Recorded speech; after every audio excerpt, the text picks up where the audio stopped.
This is Precalculus. This is the second part of lesson 3 from chapter 8, and I'm on page 542, starting at example 6. All right, so let's remind ourselves. If that ratio is on the unit circle, then we must use the radians on the unit circle. Okay? When we use the inverse, y'all help me out. When I use the inverse of the sine, what quadrants am I in looking at? 1 and 4. Excellent, Laura. And we're merely using that to find all of the options, right? So inverse sine, we're in quadrant 1 and 4. What is the equivalence to the sine of any angle? It's the sine of what? Pi minus that angle, right? All right, so we have to remember those things. Okay, if I use the inverse of the cosine, then what quadrants am I in, Corey? It's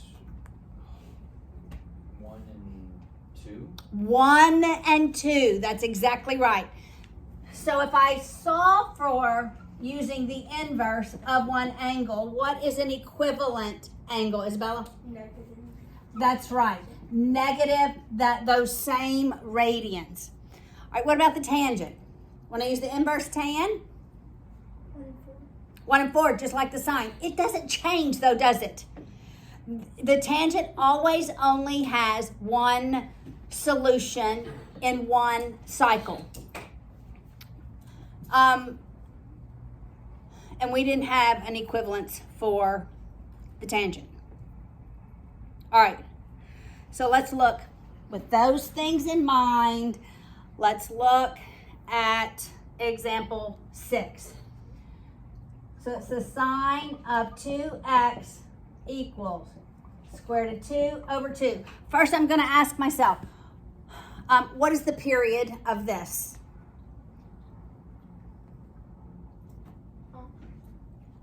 Pi. How do you know that, Isabella? Because 2 pi over b. That's right. 2 is in the b place, so the period is 2 pi over 2, which is pi. All right? When I solve these, I'm going to not at all look at that vertical stretch, okay, or the change in the period. So I'm just going to say it's the sine of u, so that u equals that value 2x. Once I solve for u, then I'm going to come back and substitute back in that 2x equals the square root of 2 over 2. I'm going to use inverse operations to solve for the value of u. Is the square root of 2 over 2 on the unit circle? Yeah. It's positive. What quadrant are we in? All right, so what are the radians at that ratio? Pi over 4. So Isabella knows all the answers. Does anyone else know all the answers? Does anybody else already know pi over 4? Yes or no? Is it too hot to talk? Yes. Okay. Here's what I need you to do. You need to tell your brain, work, right? Miss Haley is warm as well, and she is forcing herself to work through this, okay? All right. So, the u value is pi over 4, right? And remember the other one? The u value is going to be what? Remember this? It's 3 pi over 4. 3 pi minus a fourth leaves me with 3 pi over 4. And, okay, we haven't substituted that back in yet. So normally it would be plus 2k pi, right? You're with me so far? Now for u, we're going to go back in and we're going to substitute 2x. So that we say 2x is pi over 4 plus 2k pi. I knew that this was going to end up with being pi, just k pi, because I knew the period was pi. Divide every term by 2, but because we have fractions, I'm going to multiply by 1/2. Is that the same as dividing by 2? Multiplying by 1/2? Yes, it is. So multiply by 1/2. Now I get the value of x is pi over 8 plus k pi. I do the same thing with the 3/4. Notice before I went back in and substituted 2x for u, I went ahead and solved for both of the solutions. All right, so it's 2x is 3 pi over 4 plus 2k pi. I multiply every term by 1/2. Before I multiply, I simplify if I need to. So this is plus k pi. So here are my two, well, this is an infinite number of solutions, right? Because it's k pi in both directions, right? This is the final answer. K can be any integer, right?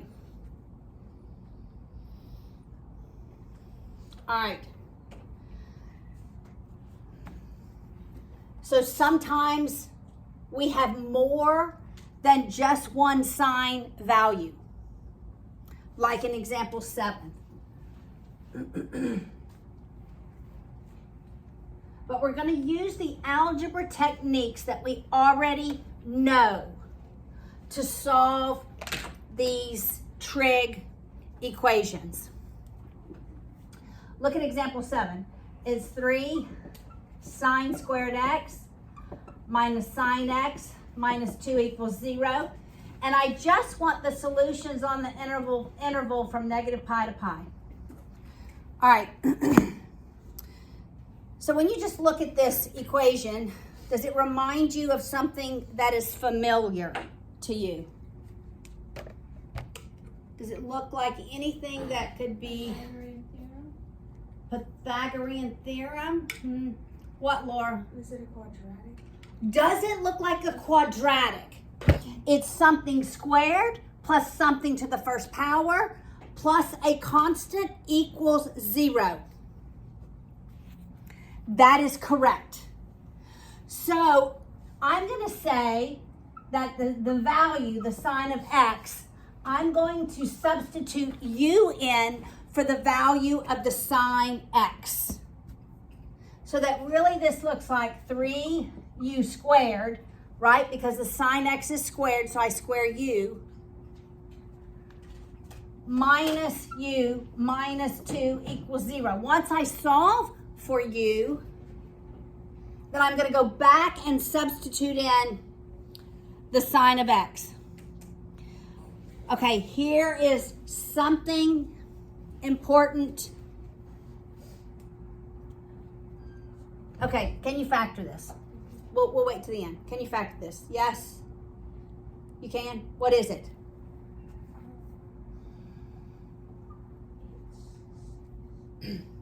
It's factors of what? 3 and 2. Negative 6, such that we add them and it's Negative 1. negative 1, what are those factors? Negative 3 and 2. Negative 3, positive 2. Then what do we do from here? Yep, say it. Divide by 3. We're going to write that over the 3u and then simplify. This becomes u minus 1. Y'all remember this? All right, so this is u minus 1. 3u plus 2 equals 0. What's the value for u here? What makes that 0? That first term 0? 1. You struggling? 1. What makes this value 0? Negative 2 thirds, right? Now, we're going to go back in and we are going to substitute for u the sine of x. Got it? Are you with me? All right. So the sine x is 1. The sine x is negative 2 thirds. I'm going to use inverse functions, swap that x and y, to actually solve for the values of x. So I'm going to have 4 solutions. I'm going to have 2 solutions for this one. I'm going to have 2 solutions for this side, potentially. 4 solutions. Because normally when we just have sine to the first power, we have 2 solutions, right? The sine x and the sine pi minus x, right? Okay, so using inverse 1 equals x. Is that on the unit circle? Where's the sine equal 1?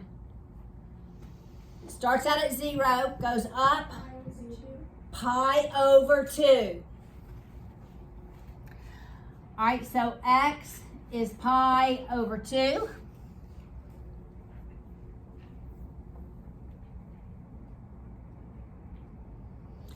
All right, and then what's pi minus pi over 2? It's pi over 2. So it's just one solution for this one. Plus 2k pi. You get why I only had one solution here? Because remember at 0 and 1, there's, well, at 1 and negative 1, there's only 1. And at 0, the distance is pi. So that it would just be plus k pi. All right, let's do the inverse sine for the second one. Negative 2/3. What quadrant am I in? I'm in the 4th quadrant. All right, is this on the unit circle? It is not. So make sure first, ladies and gentlemen, that your calculator is in radian mode. Remember, we have to always make sure of that, because we are in radians. All right, so do the inverse sine of negative 2 divided by 3.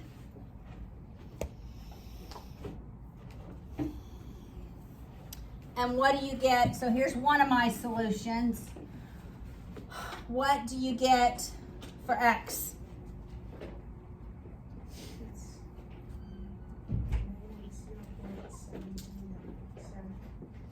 Plus 2k pi.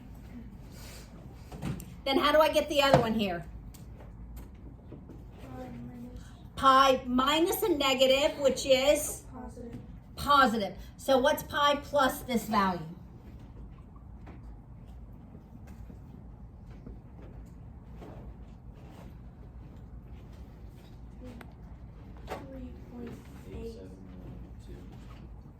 All right. All right, let's look back at this real quick. So we had 3 solutions for this. When I have the sine squared, I'm going to have at most how many solutions? When I have the sine squared? 4. Okay, let's go back and let's suppose that when I factored, I end up with the sine, one of my terms is the sine equals negative 4/3. Does that present any problem?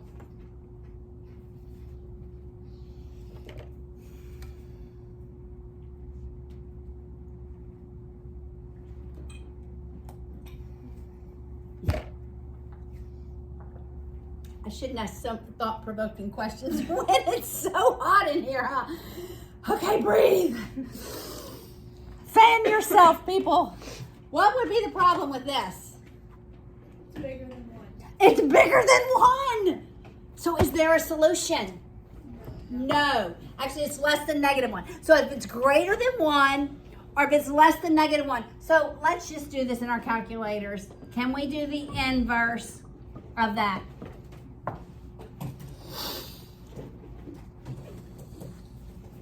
What do you get? Error, right? Tell me you get an error. If you don't get an error, then you've done something wrong with your calculator. There, Grace Ann, use mine. Okay? So sometimes, ladies and gentlemen, when you factor, you're going to end up with a sine of x equals a value that's larger than 1 or less than negative 1. And you should engage your brain and say, this is no solution. So I would only look at this other one. Okay? All right.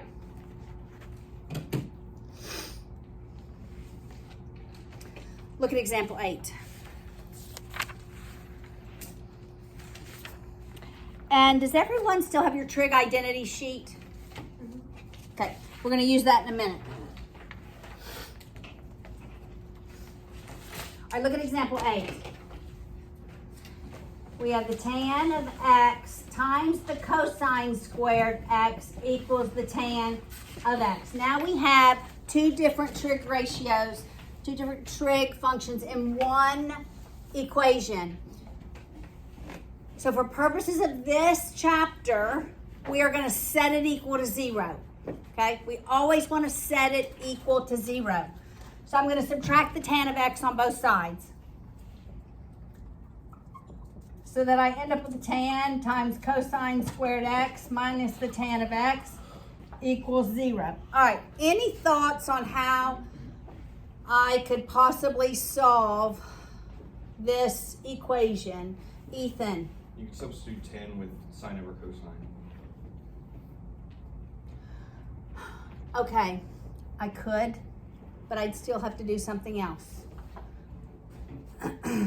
All right, so that's great thinking, Ethan. And so hold that thought to the next example, actually. Laura, what do you think? Well, there's a tan x in each term. Well, Oh, there's a tan x in each term? We can factor out. We can factor it. Doesn't this feel so much harder than x, y minus x equals 0? Because if I wrote this on the board, you would all say, well, factor out the x. But when it looks like this, what do we forget? Our basic algebra. There's the tangent in both terms.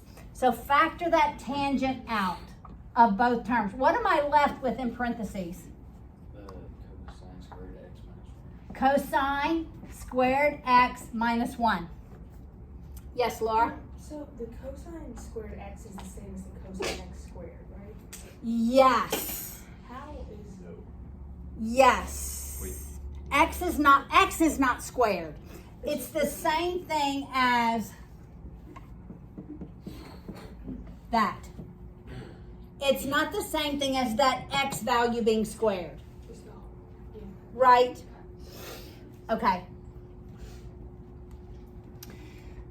All right, so how am I going to solve for these two pieces?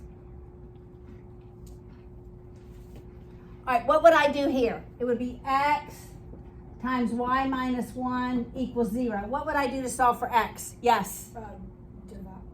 Wait, no. Well, divide by y minus 1. What would make this 0?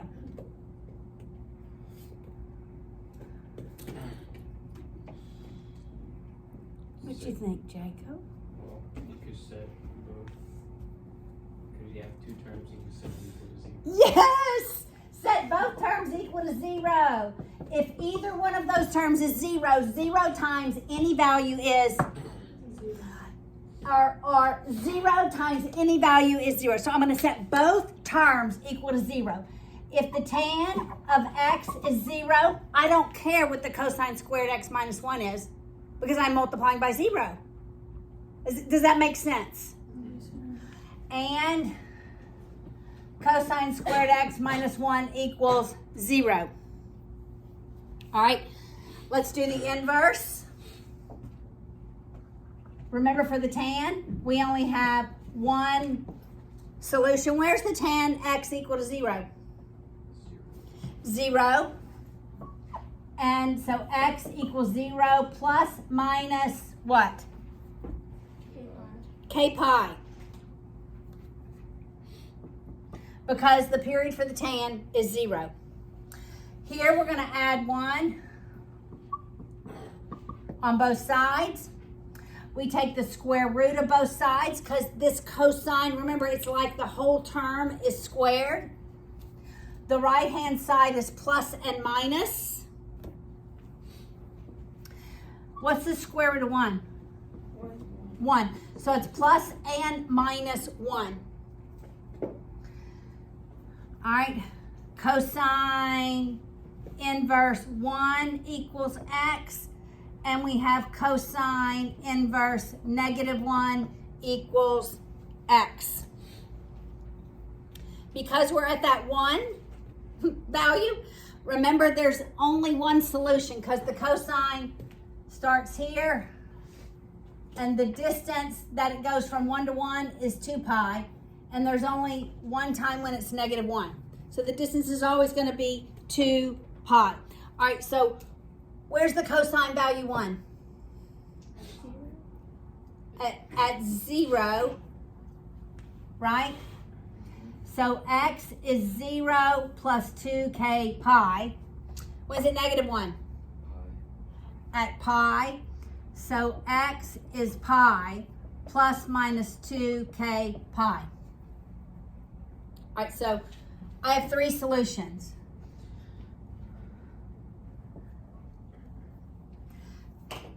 One of them overlaps. 2 of them overlap. Which 2 overlap?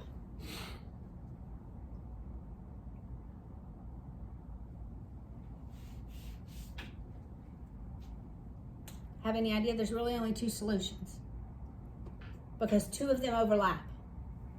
This one covers every place this one does. You agree? I don't know why I wrote minus because k can be minus. So I don't even need this solution. All I need is 0 plus k pi and pi plus, I don't know why I wrote minus, plus 2k pi. Those are the 2 solutions. Make sense? Okay, now get out your identities. Now in this problem we are going to use the identities. If I can find mine.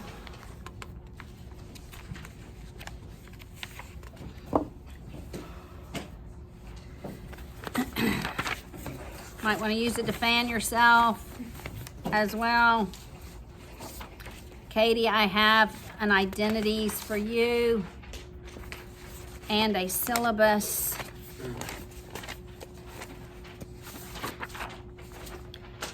Okay. All right.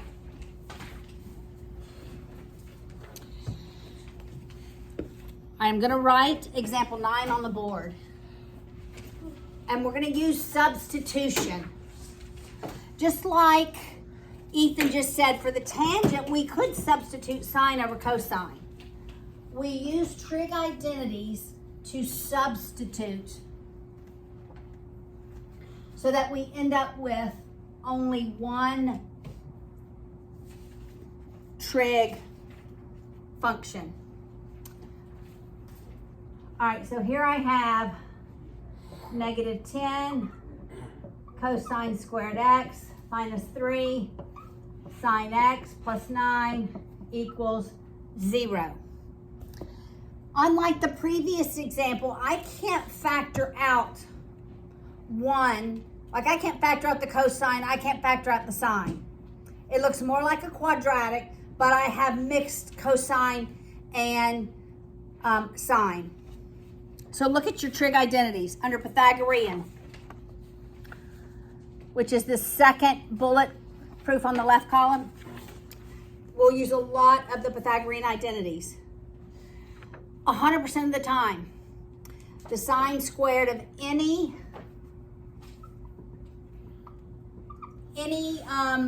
radians plus the cosine squared of any radians will always equal 1.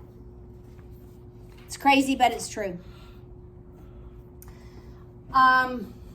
So let's prove it.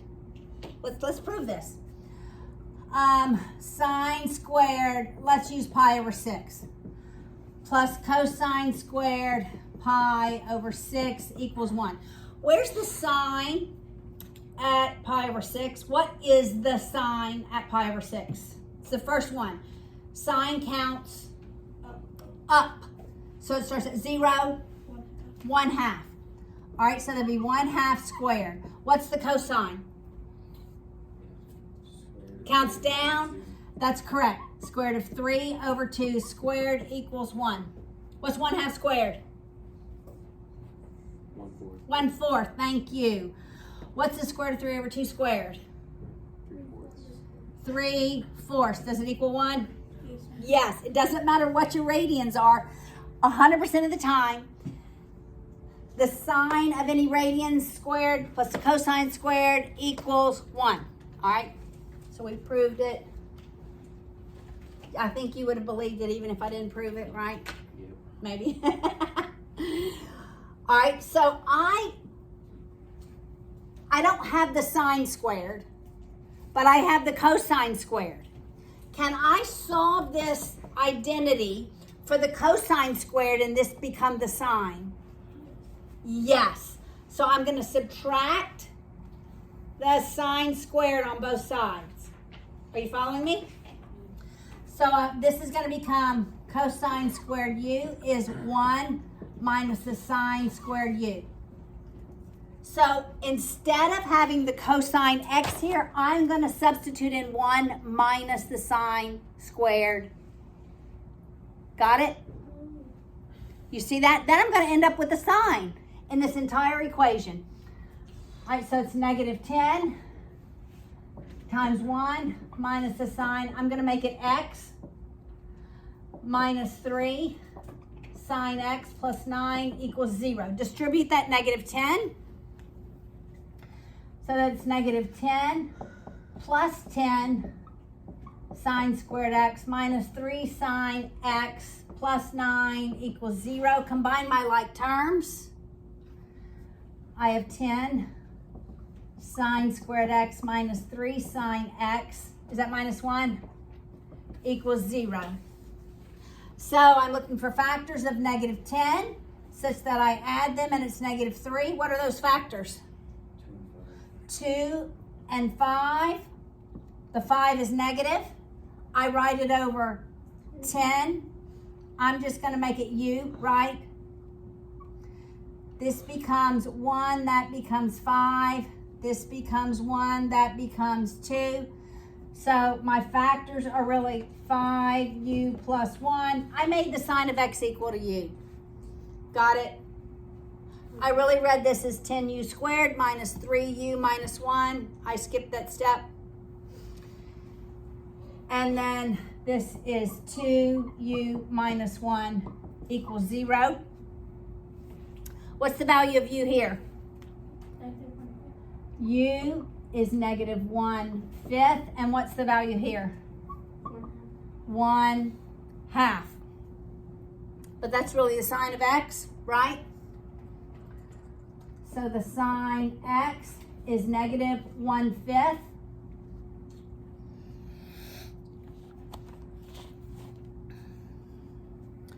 What is x? Is that in the unit circle?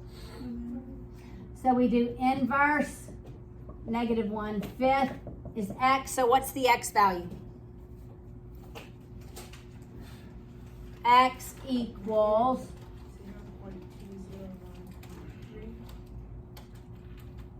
0.2013 plus 2k pi. Is there another one? Yes, add pi to the Pi minus that. Do y'all remember? Pi minus that value. Do you remember? Okay, so what's the other one? What's pi minus that? negative 2.9402. It should be pi minus. That's negative plus. This isn't. This is negative. Okay, negative. Okay, yes, you're right. So it's what? 3.3428 plus 2k pi. All right. Now this one is u is 1/2. So we have the sine of x is 1/2. We use the inverse. Is this on the unit circle? Where's the sine 1/2? Pi over 6. So we have x is pi over 6 plus 2k pi. And x is what? 5 pi over 6 plus 2k pi.